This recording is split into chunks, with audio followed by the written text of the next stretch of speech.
Hello, and welcome to episode 14 of Friends of the Show podcast, the only show hosted by me, Stephen W. Skinner, where I talk to some of the funny and interesting people who I've met through Twitter. This week's friend is Rachelle Mandik at Rachel_Mandik, one of the most creative and fun and coolest people that I have met. It was great chatting with her. You get to hear her great stories about Iceland and her international travels, and also what it's like having synesthesia, which means she can taste sounds and hear colors. So for those people listening with synesthesia, I hope this episode sounds sweet. Oh boy, here we go, friends of the show, episode 14 with Rachelle Mandik. Te Occidere Possunt said to Edere non possunt Nefas est. They can kill you, but the legalities of eating you are quite a bit dicier. David Foster Wallace.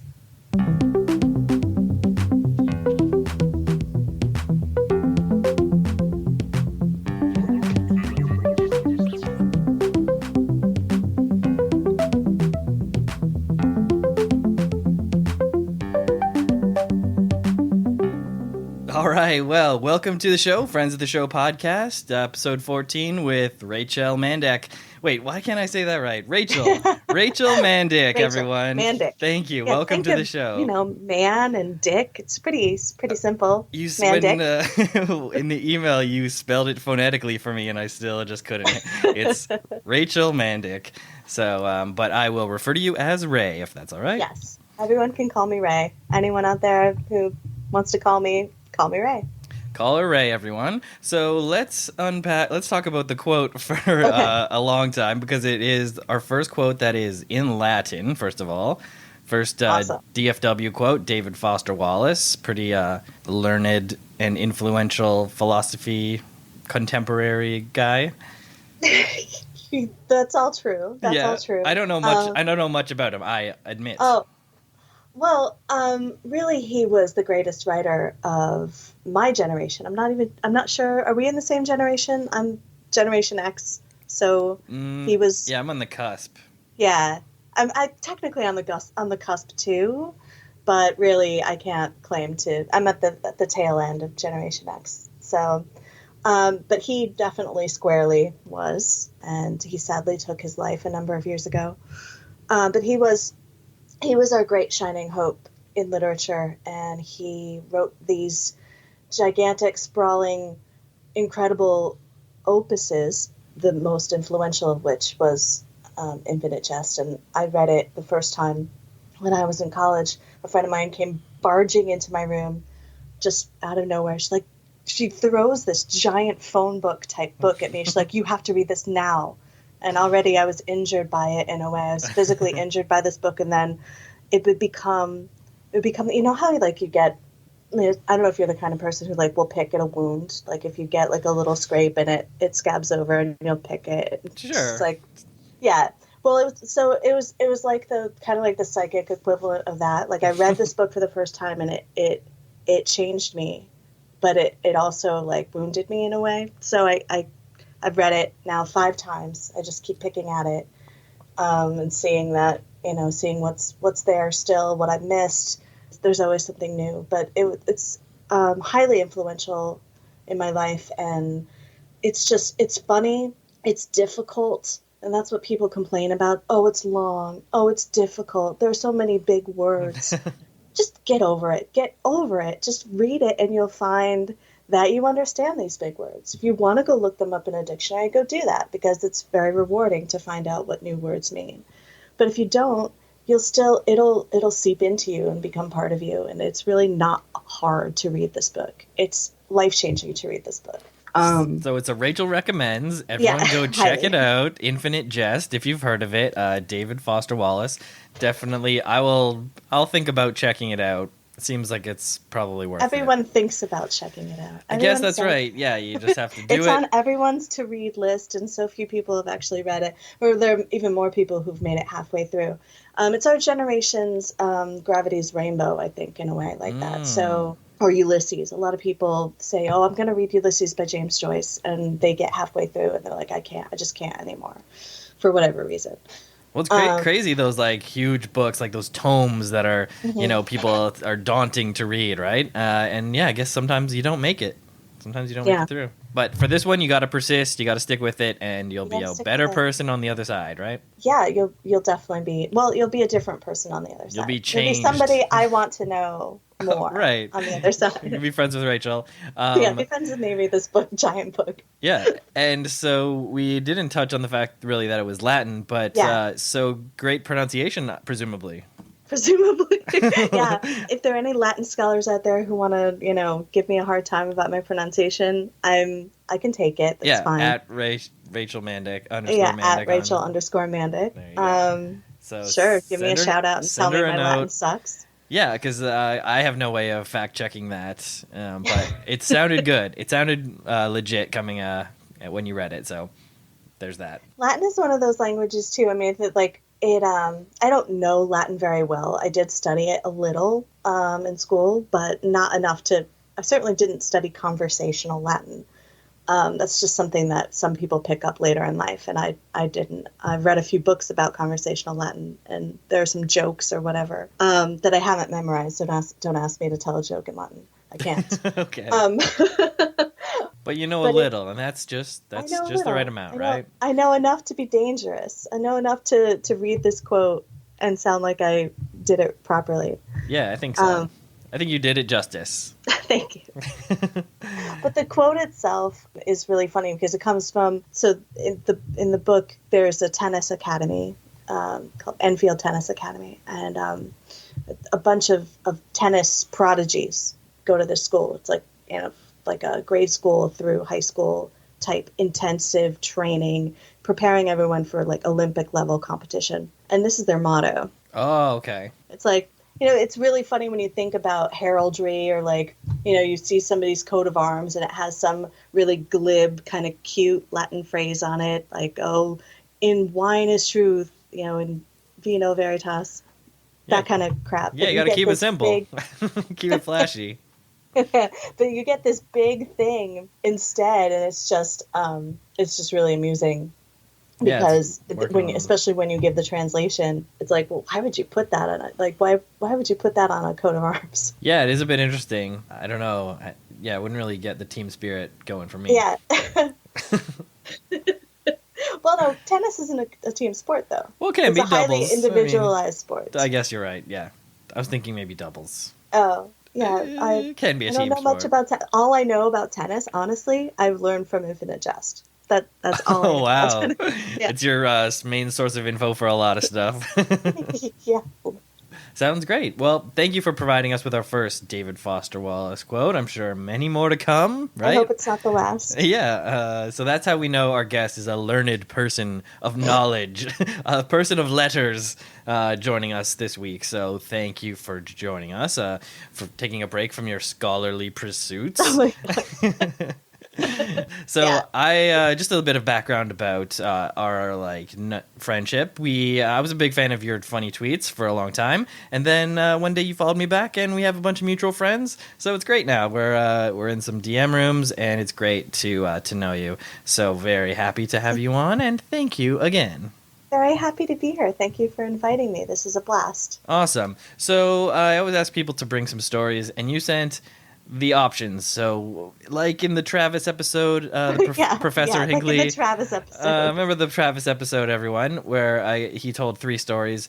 I can't choose, so maybe we'll get the little bit briefer edition of all the stories that you sent. Oh no. Okay. Unless you want me to cut one, I'll cut one. We can do 2.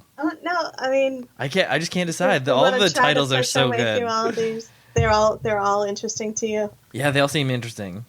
Maybe we'll just do the first 2. So the first one, the first title of the story is, I'm not even sure if I'm going to be able to pronounce this. I'll pronounce it if you want. Okay, yeah. What is it? Einbreid brew. Einbreid brew. Or I like all your stories have like a subtitle or alternate title, or how easy it is to die in Iceland. Yeah. So I, like most people, decide to visit new places in the world based on the media that I consume. So I see a movie and something looks particularly gorgeous, and I say to myself, I'm going to go there. I'm going to check that out. Or I read about someplace and I say, oh, I'm going to go there. I haven't visited that place. Or I hear a band from a country that I don't live in and I think they're great, so I'm going to visit that country. So in this case, I saw a movie. It was shortly after 9/11. I was living in New York City, and obviously a very traumatic experience. Oh, yeah. That's... And I saw this Hal Hartley movie called No Such Thing, and even diehard Hal Hartley fans, most of them haven't seen this movie. It wasn't as popular as some of his others, and that's even, we're talking about an art movie director who most people don't even know. So we're talking niche. Yeah, it's pretty niche. Anyway, but I saw this film, and it was set entirely in Iceland, almost entirely in Iceland, and I was consumed by a desire to go to Iceland. I had never really even thought about Iceland. It was just sitting there in the Atlantic, just doing its own thing. And yeah, it's always just there, just chilling. It's always been there. I hadn't thought about it at all before, even though I was really into Björk. I didn't think about Iceland much, or didn't think about going. But I saw this film and I said, oh my God, this is the most beautiful place on earth and I have to go there. And I told everyone I was going. I was going alone. I had nowhere to go with. Of course, I was feeling dangerous and impetuous because, life could end at any moment. Somebody could fly a couple of planes into the buildings and you could die. Right. And so I said, I'm just gonna go over there. And I made the plans to do it. And I told my family I was going for 8 days. I told my dad. And he's like, you might want to check out their travel advisories for for that country. And I said, what do you mean? He said, it's really dangerous. I said, how so? He said, it's dangerous to drive there. Lots of people die. Lots of tourists die every year visiting Iceland. I said, what? Why? Don't they have, modern roads and convenience? He said, just check it out. And sure enough, at the time, I don't know if this is still true. At the time, their the website, their tourism, main interface, their tourism website, this is 2002, early 2002, it's listed the number of tourist casualties for the previous 4 years. Geez, that's not really a selling point. Yeah. Iceland Tourism Board. I thought, oh my God! I just checked it tonight. I checked their website tonight. It doesn't say that anymore, though. There are pages and pages about the road safety of driving in Iceland. Yeah. Wow. So the reason it's dangerous is because there's really only one main road that goes all the way around the country, and there are secondary and tertiary roads that go into the interior. Some of them are impassable through most of the year because they're frozen over. And some of them are through mountains, and some of them are on unpaved surfaces or barely paved surfaces. So that the website says gravel track, but when they say gravel track, what they really mean is boulders roughly the size of a human head. I didn't see any actual human heads. Okay, but that's good. They underplayed the graveliness of the gravel. Right, and you're expecting gravel, not boulders. Yeah. So. I go over there, naive, but, starstruck by the idea of spending time in this beautiful country. And it was, honestly, I have to tell you, I've been to a number of places on this planet, and it's so far still the most beautiful place on Earth. Oh, wow. I would give anything to go back there. Maybe stay there, but they don't want us. Anyway, that's another story. So I go over there, and I fly into Reykjavik like everyone, and then I get on a little propeller plane and fly out to the east coast of the country. And I pick up a rental car. I figure, I'm going to spend 8 days driving around the southern rim of the country. I'm going to stay on the main road. Maybe I'll take a little detour into the secondary roads if they're open. I said I could see some beautiful things like volcanoes and glaciers. All true. There are almost no trees in Iceland, which is interesting. So if you have tree allergies, it's a great place to go. Ah, I do. Oh. I do have tree allergies. Maybe I'll definitely check that out. So I got a Toyota Yaris or something, stick shift, small compact car. Thank God for the stick shift. Yes, the manual transmission. Otherwise, I definitely would have been one of the casualties on the tourist website. But they have no, in addition to the gravel, they have no barriers. So you could just accidentally drive off into the sea. So you're going around just drive into the sea, just drive into a volcano. Drive into a volcano, drive into the sea. But the Einbreid route is roughly translated, it means one-lane road. And there are lots of these. And if you're, I don't know if you have any experience with one-lane roads, but I didn't. I had never been on a one-lane road. So I don't know what the rules are. Right. I didn't know you're supposed to pull over for a bigger vehicle or pull over for if a vehicle seemed farther closer to you than you were to it. It was anyway. So I ended up on this mountain pass, and the visibility was like zero. And then halfway through a tunnel, I see a sign that says Einbreid through, and I said, "Wait, this is not a good time to tell me that this is a one-way road. I'm halfway through a tunnel on the top of a mountain." And then I see the lights. I see the headlights of doom coming toward me. And I said, "Oh my God, it's a tractor trailer." And it's honking at me. And I am panicking, and I don't know what to do. It's honking and honking. I'm like, what is the thing that I do here?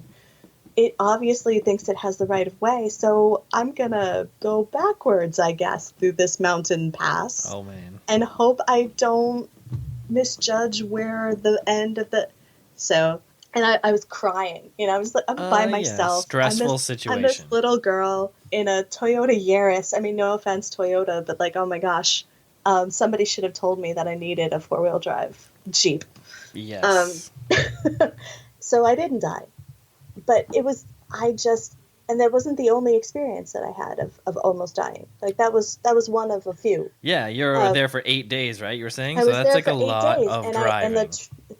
The route that I had plotted out for myself, it seemed reasonable. No, anybody that I sent it to said, "Oh yeah, you can probably do that. Fine, it's no problem."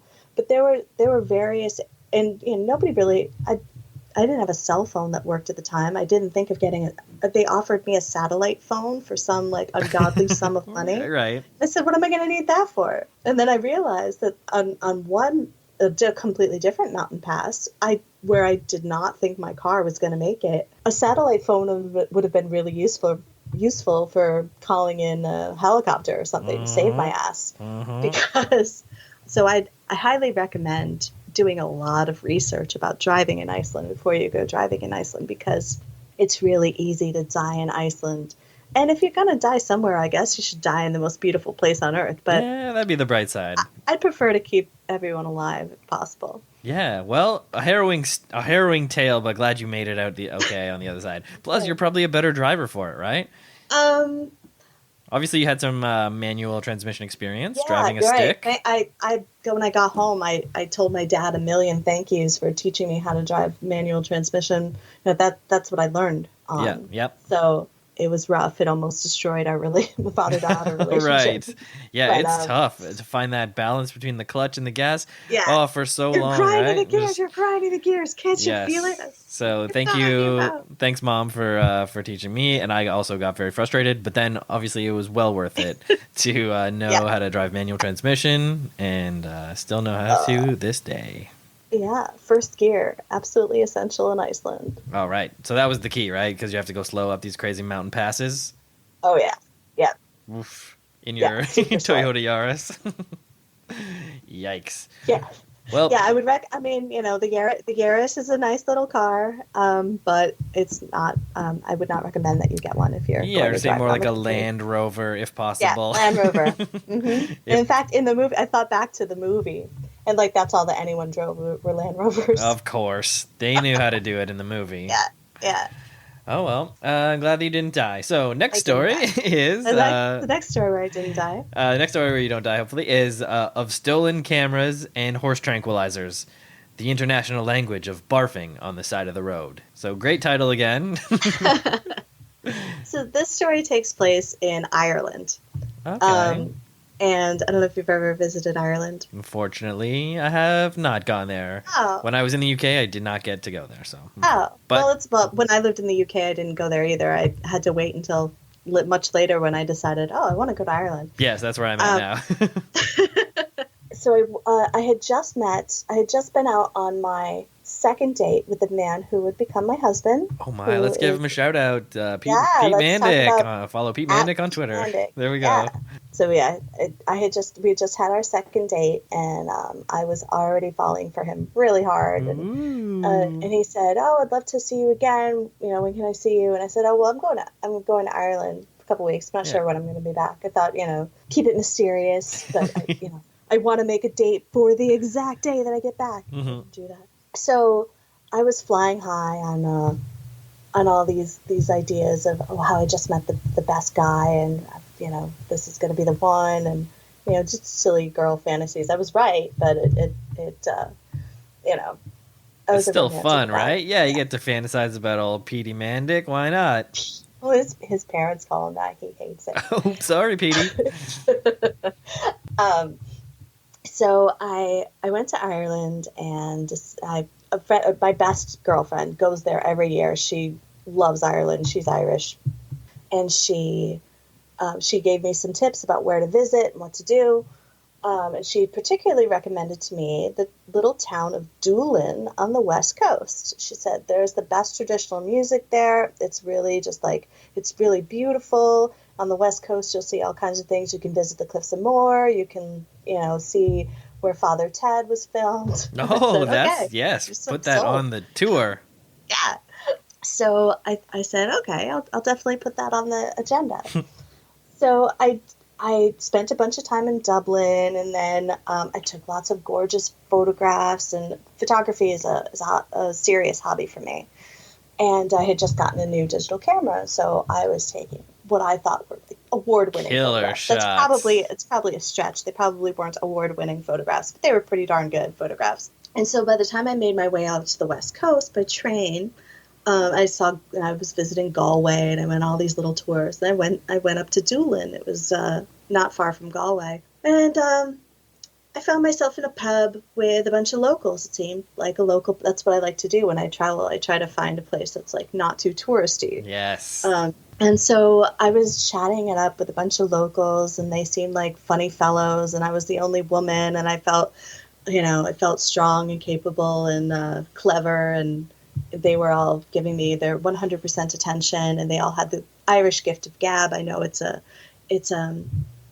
cliche, but it's true. These guys could tell stories that your head would spin. They're funny, and they're strange stories, and I was just captivated, and I was listening attentively for hours, drinking Guinness and blah blah blah. And then I decided it was time to call it a night and go home to my bed and breakfast. And I was checking my stuff, and I realized I didn't have my camera. My camera was gone. No. I said, anybody see my camera? And the guys were all like, no, did you have a camera? And I said, yeah, I definitely had one. It was right here at my feet.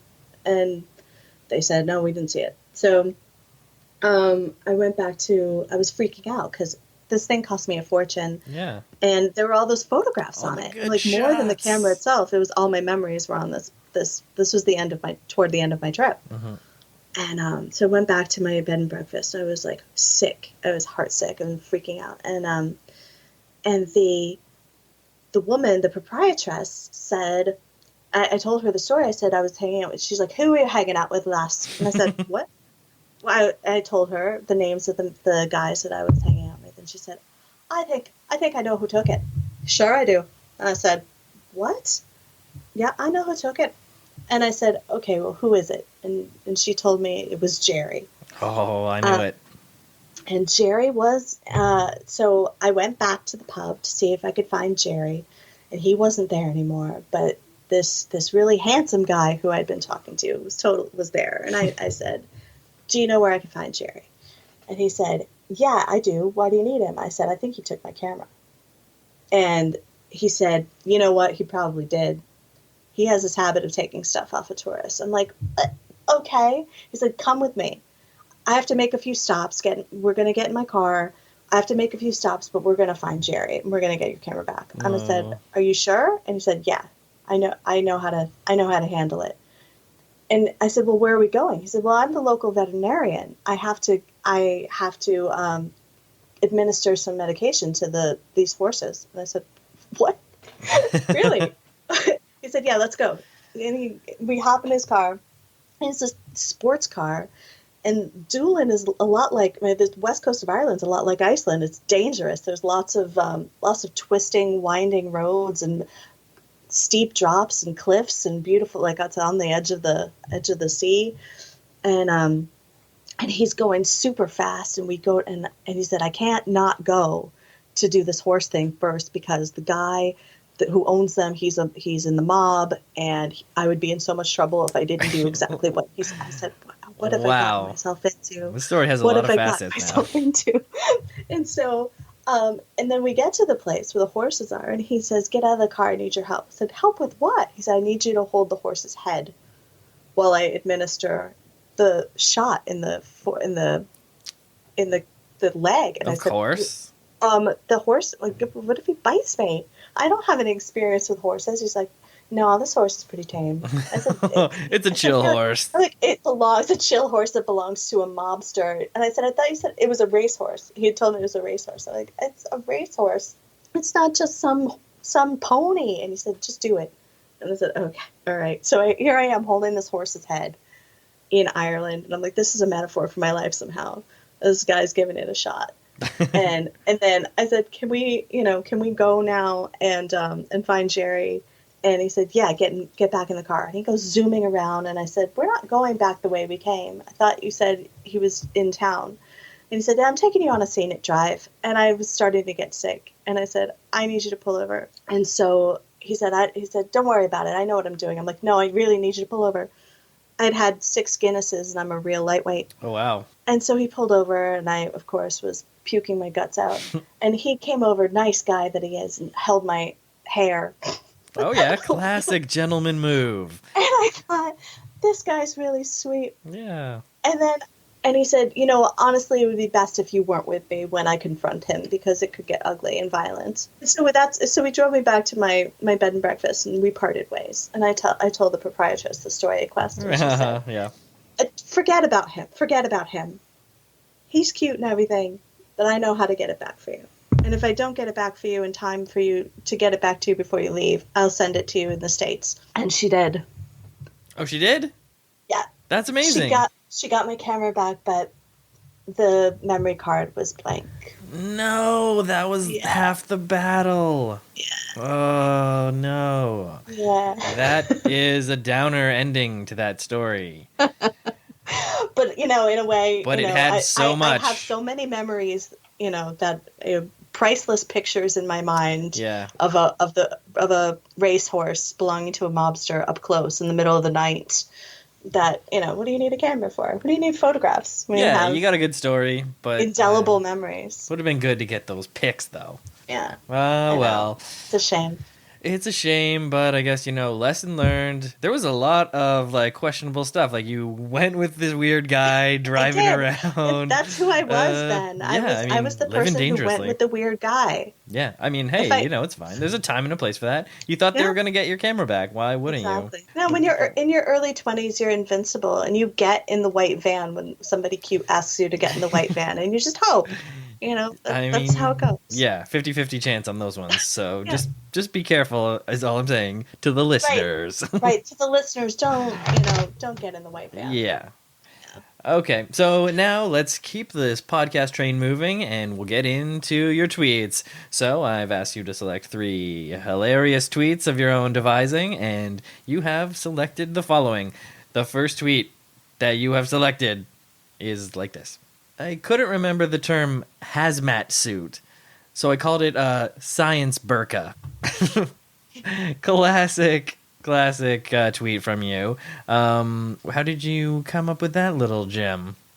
That's taken from real life, Stephen. My husband and I were watching the Science Channel, and I was trying to say something about the hazmat suit, and I blanked. I just blanked. And I said, the science burqa.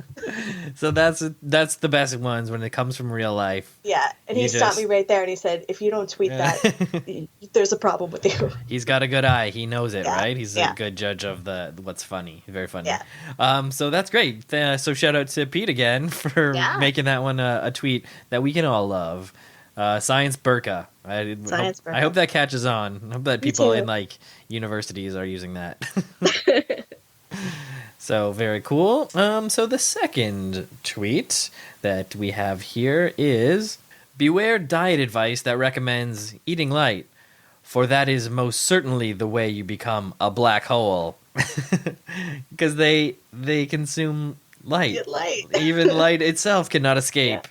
So very clever and a little sciencey. Maybe you Little learned sciencey. something. Yeah. So a lot of your Science tweets. is kind of one of my little subgenres. So. Yeah. I guess we have already established that you are learned, and so it's great that when you use your knowledge for good and jokes. And jokes. And fun jokes about being a black hole. So were you eating light, or you're on a diet one day and you're like, well, that'd be fun. No, I don't. I have a cookbook called Cooking Light, and I just thought about that. I'm like, wait, that was it. And I came up with it. Yeah, you can't cook it. It won't fit in the pan or whatever. Cool. So yeah, that's a very good one. Thank you for sharing that. And then the third tweet is pretty funny. I just am reading it right now. It goes. I always imagine like a mom saying this. Finish your salad. 1,000 islands died to make that dressing. 1,000 island salad. Like Italians died to make this dressing. I would like to do other. Wow. I would like to make other dressings. That's not quite try to as, fit. It's not quite as funny. It doesn't work. It doesn't work now. No, I don't want to think about Caesar Italian died. food. Caesar died to make this dressing. There we go. There. We can tweet it. It too. Yeah, there we go. See? Knowledge. That's Latin. It's coming back. It's callbacks. Everyone listen to the podcast for callbacks. Well, thank you very much for all those lovely tweets. Everyone follow Rachel on Twitter at Rachel_Mandik. And yes, continuous, hilarious, and sometimes absurd, hilarious joke content. Right? Yes. Yeah. The absurd is all the time. Important. I like the absurd. And yeah, a unique voice is what I was trying to say. Thank you. No, I took it as a compliment. Absurdism is near and dear to me. Yeah, and it makes the joke just extra cool. I think I like it when or it makes it fall flat, like my absurdist joke from today just didn't go anywhere. But I don't care. I'm not going to delete it. Yes, keep it up. It's a hit and miss kind of world that we live in, and they can't all be winners. But with yours, they mostly are. Thank you, Steven. I just like to butter up the guests. So we get into your picks from other tweeters. Very good stuff. We get into it. So this is from future friend of the show, Todd Williams at the Todd Williams on Twitter. Now this tweet actually was even put onto Dave Cactus's famous sign of tweets. So shout out to Dave Cactus, who sometimes puts tweets onto a sign at his auto body shop, and it's really cool. So Todd's tweet got on there, and this is that tweet. My anchor tattoo is so realistic, I can't get out of the bathtub. Because it's so... there's no way to explain it, but it's just good stuff. It's really funny. Todd, always killing it. Definitely everyone should be following Todd by now. He's like one of the superstars of Twitter. Superstar and Toronto alum. I mean, not originally, but he resides in our fair town now. So shout out to that. Also, Canadian mention. Canadians. Yes. I don't think we mentioned where you were from. Sometimes the listeners like to know. You're from a state, obviously, in the U.S. Yeah. I'm originally from Connecticut. Okay. So sort of like northeast. Yeah. Do you know where Massachusetts is? Yes. Okay, well, the northeast. Connecticut's right below Massachusetts, but right above New York. Got it. City. I knew it was in that area. That area. They got all the good stuff there. Boston and all those places. Good to know. Now, the next tweet that you have selected here is from Twitter legend at Drill, and the tweet is, if your grave doesn't say rest in peace on it, you are automatically drafted into the skeleton war. Yeah. That is classic Drill, and if you're not following Drill or you don't know about him, what are you doing? Get on it. Just like one of the most crazy, absurd, funny accounts out there. It's just like one of the all-times, right? One of the all-time top people. All-time. All-time weird Twitter legend. All-time wheelchair, all those words. Weird Twitter legend, Drill. He doesn't follow me, but it's okay. It's one of those things. It's like you think somebody's so brilliant and so awesome, you don't even bother trying to court their attention. It's you know what? Would never this imagine. This person's awesome, and I'm going to assiduously follow everything they do. Definitely. I mean, not in a stalkery way, but no, just in the regular consuming regular their content, following yeah, way. The regular way to do it. So thank you for that. What did you particularly like about this? Is it the imagery of the skeleton war? I really found this like really jogged my imagination. Yeah, no, it's just some of the best tweets, some of the best like one-liners or like short tweets are just they save that little bit of something for the end. You think it might be going in one direction, but then it just comes up and bitch slaps you. It's like, wait, that I can't believe I've never thought of that. That's brilliant and funny and weird. It's just deeply weird. Yeah, the bitch slap twist tweets are always the best. Yeah. Because you never see it coming, and wham! Skeleton war. Skeleton war. You never see it And coming. I think of that all the time now. You know, I go to a graveyard. I mean, not like all the time, but if I find myself in a graveyard, you're like, uh-oh. I say skeleton war, skeleton war, skeleton. You're safe. Skeleton. You're safe. Draft dodger. Draft dodger. Awesome. So let's keep this party moving. The final tweet that you have selected from literally a lot of very funny tweets. I know it's very hard to pick just 3, but thank you for doing so. From the lovely Abby Cohen at Abby Cohen WL. Also, very great tweeter. Definitely, you got to follow Abby. Very cool and nice person. Very funny too. Mm-hmm. And the tweet is... Realized I never said unquote after reciting a famous poem in 10th grade. Sorry if you thought everything I've said since is Shakespeare. How would they think that, Abby? But yeah, very funny. Cause so good. If you don't say it, it's technically, you're still technically saying it. You're still technically saying the quote. Yeah, right. That's how it works. It's like freeze tag. It's a paradox. It's like if someone jinxes you, you can't speak until someone says your name to be released. Wait, that's how it works? It's, the law. I think I'm still jinxed. Oh, therefore, we're maybe not even having this conversation. Yeah, I can't speak. I'm gonna listen back, and it's just gonna be me talking to no one. Oh wow, like a horror movie twist. Sort of like, vampires can't be seen in mirrors, but if you're jinxed, you can't be recorded on a podcast. It could happen. Well, great picks. Again, Abby, one of the best. Drill, Twitter legend, and the Todd Williams. We're going to have him on a future show, so be sure to send in your questions at FOTS Pod on Twitter. Now we get to move. Okay, I'm going to try a new thing here because, you'll be the first one to hear this thing because we're going to go to the Twitter questions, and Twitter questions will be the Jeopardy music playing. How about that? From the show Jeopardy, playing music during the podcast. Might work on that, but I got this little thing here that plays songs, so I can just. Do you know that they released a new DuckTales thing today? I have this. What? You remember DuckTales? I think so. Yeah.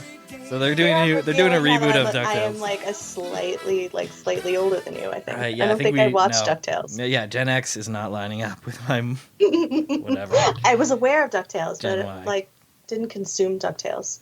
Okay, so that brings us to questions from Twitter, and the first is from the very first friend of the show, Jess at Jess. Okay, fine. Everyone, go check out her episode and check out these questions. Best song for a rainy day? Best song for a rainy day.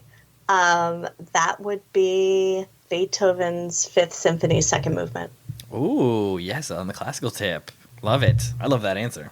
Next question from Jess is favorite place to picnic? Favorite place to picnic is in Iceland. There you go. Did you actually get to picnic, or you just know that it would be? It would be. I did. Yeah, I don't think you could call it picnicking if you kind of make a stop at a 24-hour place and get smoked salmon and crackers. But no, you're eating out of a vending machine. That's not a picnic. Oh no, it wasn't a vending machine. I went shopping, but I didn't eat it out in the open. I ate it in my little Toyota Yaris. Right. Yes, that's a lovely place to eat. Right. Okay, great. So it comes back to Iceland, and then another final question from Jess. Top vacation spot? I'm gonna guess. Let's go. Iceland. Yeah. How did Iceland. We know? And for us, I mean, for me, living where I do, it's only a 5-hour flight. It's easier to get to Iceland than it is to get It's to a breeze. most of the other parts of the United States. So You just live wherever and commute to Iceland. commute to Iceland, 5 hours. It wouldn't be that bad. It's not a commute really, but it's really just so close. So there you go, Jess. Iceland Jess. was two of the answers, and Beethoven's Fifth Symphony. Yeah, second movement. Oh, it's got to be second movement. Why not the whole thing? You hating so on the first bit is a little bit, and the last bit, maybe the second and third movement, but the first movement and the last movement are a little too bombastic. It doesn't really go with Rainy Day, which is a little bit more contemplative. Right. Well, will I understand second movement if I haven't heard first movement? Yes. Okay, great. So, moving on to the next question is from our good pal Timmy at the Timmy Toes on Twitter. Everyone, please follow him. He's a great question asker and loyal friend of the podcast. So he also asks 3 questions. The first question: do you have a car? Presumably a Toyota Yaris. It's not a Toyota Yaris. Yes, I have 2 cars. Okay. I live in the suburbs now, so Cha-ching. Living that life. Driving. So, second question is a follow-up to the car question. Do you keep jumper cables in your car? No, I don't. This is leading At least somewhere. I don't think I do. I mean, if they're there, I don't know about them because maybe Pete put them there, but I don't hope think he did. they're You should there. really have them in your car. It's I mean, I'm from Canada, but you're in the Northeast, right? So you should still probably have them. So the jumper cable question leads into this question. Don't they look like little dragon mouths? They do. He's talking about the jumper cables. I mean, I've seen jumper cables. Yes, we're aware of what they look like. They look like dragon mouths, or, it's hard to say because dragons are fictional, so maybe dragon mouths don't look anything like that. Oh, that's true. I mean, but I guess also dragon mouths can look like whatever you want. Therefore, it can look exactly like a jumper like my cable. mouth, for example. Oh, yeah. I mean, probably. Yeah, maybe. And the sparks, when you put it on the battery, the little sparks, it's kind of like a dragon. Yeah. Okay. Well, thank you very much, Timmy, for that fun and interesting series of questions. And we move on to some guy, Pete Mandik. At Pete Mandik on Twitter. Definitely follow this hilarious gentleman. And I'm sure you are aware of this guy. So his question is, what are mugs? What are mugs? This is an inside joke. But I'm not sure it's going to be funny to anybody else. Listeners, all right, you got to catch us up.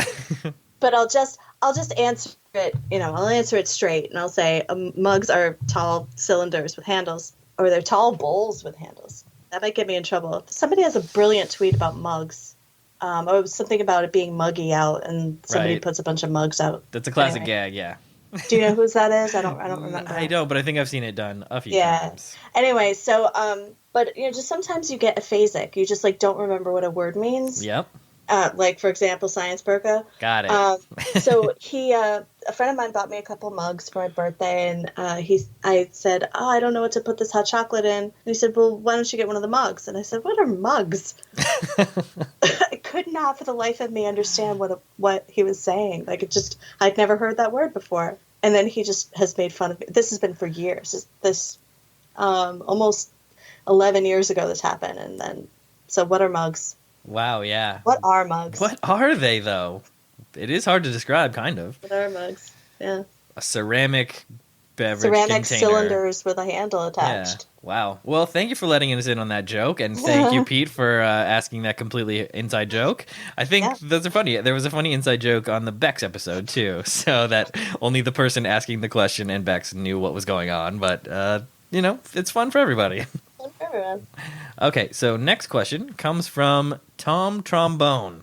At I bet this is going to be good. Sammy's Dat 2003. Sammy's Dat. Sammy's Dat. That's a word that comes up a lot in Infinite Jest, as a matter of fact. Oh, that's why you like this guy. He's a jest head. He's also a brilliant @reply person. He barely tweets anything of his own original, but he's so smart and clever with his replies. Fun @reply guy. Yeah, everyone uses Twitter differently, and I myself used to be a mostly @reply kind of guy. And yeah, it's that's fun. So thank you, Tom, for sending in your question, which is this. What the heck happened to season 2 of Twin Peaks? So that's the question. So it's very specific. What the heck happened to season 2 of Twin Peaks? Yeah, so I don't know, because there was 2 seasons of the original Twin Peaks, right? Yeah. Yeah. So I don't know. I thought it was fine. I don't know. I blame the log lady. That's my story, and I'm sticking to it. All right. Well, shout out to Log Lady. May you rest in peace. And then from this next question comes from Adam at Adam Brood on Twitter. So his question is, if you had to get a tattoo right now, what would it be? Well, I had to get a tattoo right now. Right now. Like the guy's got the thing going, he's already turned it on, and you gotta go. I think I'd get a tattoo of Iceland. You can't answer Iceland for every question. It's not gonna... I mean, sure, that does work. Okay. It does actually work for every question, yeah. It does. I mean, you could... What happened to season 2 in Twin Peaks? Iceland. That's what happened. Iceland. That's what happened. No, see, I already have a really huge tattoo, and that I think I feel like I maxed out with getting such a large tattoo my first time out of the gate, and normally it's the opposite, think I right? Get another one. You get a super tiny one, you get a small one, and you kind of get addicted and you graduate, and then eventually you have a huge sleeve. But I guess if you start with a gigantic one, like a multiple trip one. Well, no, it was all one trip because I'm a badass and I can take the pain. Oh, yeah, I'm thinking of myself, so I would do, like, even for a tiny, dime-sized one, I'd probably do a couple trips at least. You know what I would get? If I were to get a tattoo right now, I would get that Latin quote. Ah, Jest Heads would love it. Yeah. Foster friends. Okay, cool. Yeah, that's a good one. There you go, Adam. It would be that quote. Check the show notes for the Latin translation.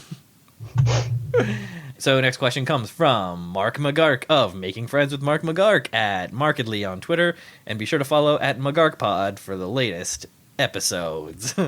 So Mark asks, what are your favorite books?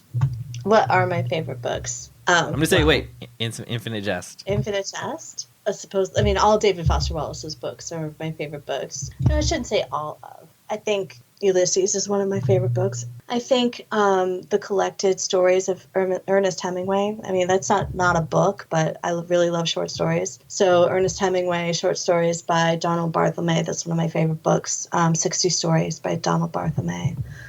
Let's see. Favorite? Oh, The Little Prince in French. Ah, Le Petit Prince. Le Petit Prince, ouais. Cool. Because I think the most common English translation of it is really pretty poor. Yeah. So I always found that as well. I went to French immersion, so we read like the French version, and then since then I've read the English version. It's like I remember this being a lot better, but exactly. I'm thinking of the French version. It's not nearly as rich or multi-layered. Mm-hmm. Translations are tough. And if you put that Latin quote, like anybody who comes across that quote, if you run that through translation service, you're not going to get the same translation that Wallace gives for it. And there's a big debate about that, about whether he did it wrong. He put it into the wrong translation software. Or whether he's mistaken about his translation, or whether if being mistaken about the translation is part of the joke. But oh man, there's so many potential opportunities for discussion about that. Right.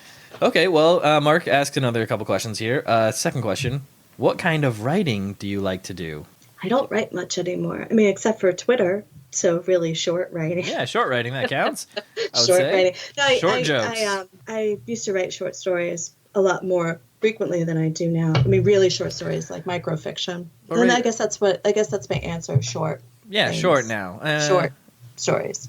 And his final question: why is your hair so good? Why is my hair? Genetics, man. Woo, genetics. Shout out. Shout out to everybody down the line who provided those sweet genes, allowing you to grow that hair. Yeah. So very good. Everyone in my family has great hair. Oh, that's the best. Yeah. Sweet. So there you go, Mark. Thanks for the questions, and be sure to follow at McGarkPod on Twitter and check out his podcast. Now we come to the final question. It is from friend of the show, Sarah Joy Shockey. Woohoo! Yay, Sarah. And she asks, what are some of your funniest baby moments? Because we haven't alluded to this, but you're our mom. I'm your mom. Jess is a mom. You're our mom. No, you're a mom. Just I am a mom. You're Oh, a not mom. our mom. Yeah, No, not yeah, everybody's mom. No. I'm just one mom. Yeah, just one. What do you know, everything she does is funny. That's a really lame answer. Yeah, what did she do today? She spoke a little French, and it was hilarious. Oh, magnifique. Yeah, I have these books that are in these kids books that are in both languages, and so sometimes I'll read it to her all the way through in French, and sometimes I'll read it all the way through in English. And I'm convinced that she answered oui when I said en français. She's 13 months old, and it could be complete coincidence that that I heard what I thought I heard, but I'm going with that. I mean, it was amusing. Way better story that you go with it, that she said we and prefers the French version. She prefers the French version. Yeah, as a Canadian with the dual languages, I definitely support your reading in multiple languages. It's very cool, and I think it's super helpful for like development because you can understand languages on a different level. Yeah, that's great. So thank you very much, Sarah, for that question, and thank you, Rachel, for answering all the questions. So now we are winding it down into the final segment. So grab bag. So we've covered you're passionate about all these things: music, art, travel, synesthesia. Wait, did we cover that? Synesthesia? We didn't cover that. What is that? I have synesthesia, which is some people would call it an enhancement to perception, and some people would call it a curse. But my wires are crossed in some regards. I mean, I can smell colors and taste voices, and a number of things are. It's not all the time. It's not an onslaught, like constantly I'm getting all of these signals mixed, but regularly enough and consistently enough across each of the modes to be a thing. And this is something that a number of people, thousands of people have. And it's only starting to be studied in any rigorous way. I haven't personally taken part in any studies, but I've been to a conference on the subject, and from the perspective of philosophers, Pete is a philosopher. I'm married to somebody who does philosophy professionally, and so his buddies are always having conferences about various aspects of what we can know and how we perceive the world, and so it came up. A few people presented some interesting facts about synesthesia. So I'm passionate about it in the sense that, like, I'm trying to convince people that I'm not a mutant. Yeah, I was just going to say, you're kind of an X-Men. It's a dumb, really, really dumb superpower, I've got to say. It's really dumb, especially in the case of tasting voices. If somebody speaks to me and their voice tastes horrible, I can't be friends with them. It's not their fault. So interesting. Has that happened? Yes, I guess it's happened. Yes, it's happened. It's not happening now. So right. Don't worry about it. Oh, thank goodness. That would be making for an awful podcast for you. Yeah. If my voice tasted like garbage or something, like an old moldy peach. Like what? A moldy peach? I don't know. A moldy peach. There's somebody whose name, just the phonemes of his name. If anyone says it, I taste lard. Like the feeling. I have the feeling of like cooking fat in my mouth. It's disgusting. That is crazy. Yeah. So what are some of your more interesting wire crosses? Hearing colors is one. I mean, I have a relation. Like I can't read music, even though I studied music seriously for most of my life.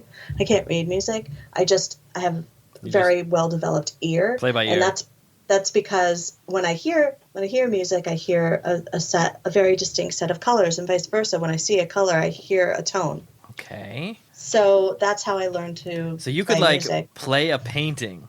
Like you could look at a Jackson Pollock and be like, "This is what this sounds like." Yeah. Meep mop moop. Meep mop moop. That's pretty much it. That's the classic Jackson Pollock sound. Well, it's Jackson Pollock has a lot more going on than color. I mean, he's much more about layering and line. Yeah. And movement. So yeah, I'm not sure. I guess I picked a bad color music. Guy. What about Monet? Oh yeah. He's got some good colors. Oh yeah. Yeah. I love impressionism. I used to hate Monet because the music to me didn't sound like the same music from the period. So I wanted it to sound like the music that people in the period were producing. For Like, sure. oh, so this would make sense if it sounded like Chopin, but it doesn't sound like Chopin at all. Yeah, it sounds like Eminem. What the heck? So that means visiting museums or whatever must be extra cool or bad. Like Extra cool or bad. That's right. If someone's like you're enjoying the beautiful sounds of a painting, and then someone's voice tastes awful next to you, and you're like, I gotta get out of here. Wow, that is incredibly interesting. I think probably you're going to be the only guest with this particular superpower. You might be surprised. So, if anyone has any follow-up questions, maybe reach out. You'll have the information. Wow, awesome. Yeah. So I think that is a great place to sort of wrap it up. Now, I think that you might have some shout-outs to do. Your husband, Pete, he is on Twitter, but he also does graphic design. Yeah. So he's just starting to get into graphic design as a hobby, and he makes these awesome little things. A lot of them are philosophy jokes, but a lot of them aren't. They're just cool like designs on their own. And he has a page. He has a Redbubble shop. Yeah, I'm looking at it right now. You can get stickers designs, and shirts and any pillows. I don't know if anybody's gotten a pillow yet. Somebody got a mini skirt with one of his designs on it, and that was trippy. That's great. Yeah, I'm looking at it. There's mugs. Mugs. What are mugs? Mugs, yeah, call back. There's one that says, like, I love my femur, or I heart my femur, and it has a bone. It's like a bone design. One that's just a duck, and it has a duck. And then some, like, comic ones where there's, like, brains talking to each other. Really good. Yeah, really cool stuff. Clean lines. Nice designs. So everyone go check that out. I have a link in the show notes for this episode. Please check it out. Check it out. At least get some stickers because they're pretty rad. Get some stickers. Maybe I'll get some stickers too. And then did you want to plug your cello? Yeah, I want to plug my cello teacher, Noah Hoffeld. He is an amazing musician, and he's not just a classical musician, but he is a rock musician, and he has an album. And he does lots of, he's a composer, and he's just a brilliant human being, but he also is starting to teach more people cello online, usually through Skype or FaceTime or what have you. But when I left the city, and he moved to a part of Brooklyn that's really hard to get to, we decided that we were going to keep going with my lessons, and the online experience had been really awesome. I've taken a little break from it because of the baby, but he's just an incredible human being and a really wise and intuitive teacher. And if you've ever thought of taking cello lessons, I would highly recommend studying with him. There you go. And you can do it from anywhere, like you said, online. Do it through Skype, and that's cool and very fun. We definitely need more cello players out there. So please, do you play cello? I don't. I wish I did. No, but we need you more. Said that as though, like, you're one of us. I'm convinced that we need more cello players. Yeah, I dabble a little bit in guitar and bass guitar, but not. I would not be able to teach people.